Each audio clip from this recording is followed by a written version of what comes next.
it keeps me up to date with the current market and trends and understanding what those trends are. I'm Glynis Davies. I'm an actress. I have been for many, many years, and also a writer.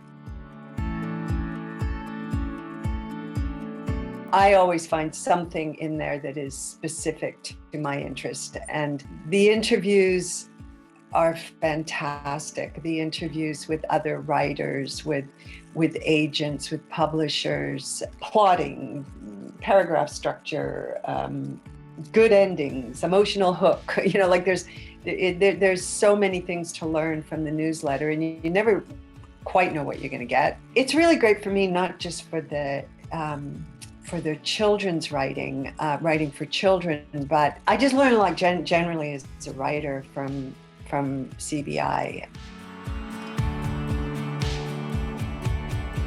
You know, you never really know what you need as a writer until you need it. You know, like if you just need a little bit of a jab as far as research, say, you know, like there's great articles on the importance of research, for example, which every writer has to work with, right? As a writer, researching is such a big part of it. But that's just an example. You can go on their website and find all kinds of things. Query letters, I mean, that's a huge element to it all, right? And you can search their websites for all kinds of information. This is always a good education too, reading interviews with current agents who have, you know, primarily just started out, and they're talking about the kinds of books that they're attracted to, the kind of stories that they're attracted to. And so, you know, you kind of tend to want to get out there and have a look at what those books, you know, might be like.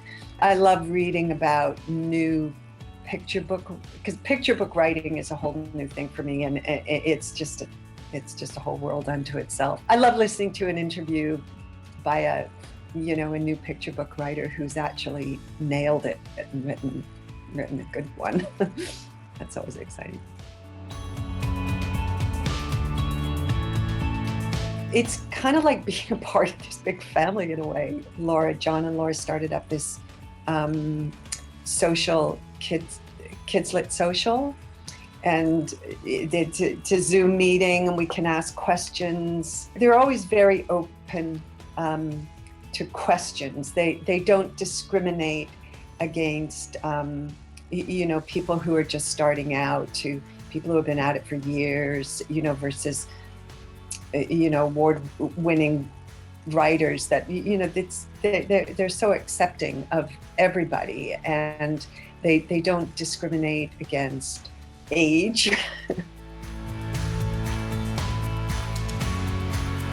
An aspiring writer who's thinking about it, I would say it's an absolute no-brainer that it's, I know for all of us, I know especially me, like finance is always the issue, but it's so affordable, and the newsletter, and it's just there's fabulous information in it, and you can't lose, really.